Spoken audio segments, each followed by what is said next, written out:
ஒரு 10 பேர் இருந்தா ஒருத்தர் அந்த இடத்துல ஹீரோவா ஆயிடுவார். இவர் என்ன தெரியுமா செய்வாரு? அடுத்தவர்களை சிரிப்பு காட்டுறதுக்காக வேண்டி இவர் என்ன தெரியுமா செய்வாரு?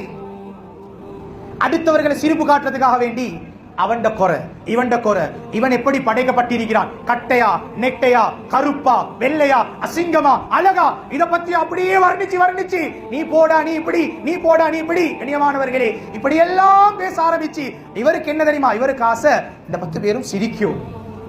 அடுத்தவர் சிரிப்பதற்காக வேண்டி யார் ஒரு மனிதனுடைய மானத்தில் விளையாடுவாரோ அவர் அவருடைய தங்குமிடத்தை நரகத்தில் அமைத்துக் கொள்ளட்டும் என்று முஹம்மது ரசூலுல்லாஹ் ஸல்லல்லாஹு அலைஹி வஸல்லம் அவர்கள் சொன்னார்கள். கனிமான அல்லாஹ்வின் நல்லடியார்களே, விளையாட்டல்ல. அடுத்தவன் கட்டையாக இருந்தா ஏன் உனக்கு அது? அவன் நினைச்ச அவன் கட்டையாக பிறந்திருக்கிறான். அல்லாஹ் அவனை கட்டையாக படைச்சிருக்கிறான். அல்லாஹ் அவனை நீளமாக படைச்சிருக்கிறான். அல்லாஹ் அவனுக்கு குறைய வச்சிருக்கிறான். நீ அல்லாஹ்வுடைய படைக்கோலத்தையே நீ கேவலப்படுத்துறாய். அல்லாஹ்வுக்கே ரோஷம் வர விடயத்தை நீ செய்றாய். அதுதான் இந்த தண்டனை. என்ன தெரியுமா? நரகத்தில் உன்னை எடுத்து அமைச்சுக்கொள். கண்ணியமானவர்களே, அடுத்தவனை பத்தி பேச அனுமதி கிடையாது. ஆண்களாக இருக்கலாம், பெண்களாக இருக்கலாம், யாருக்கும் அனுமதி கிடையாது.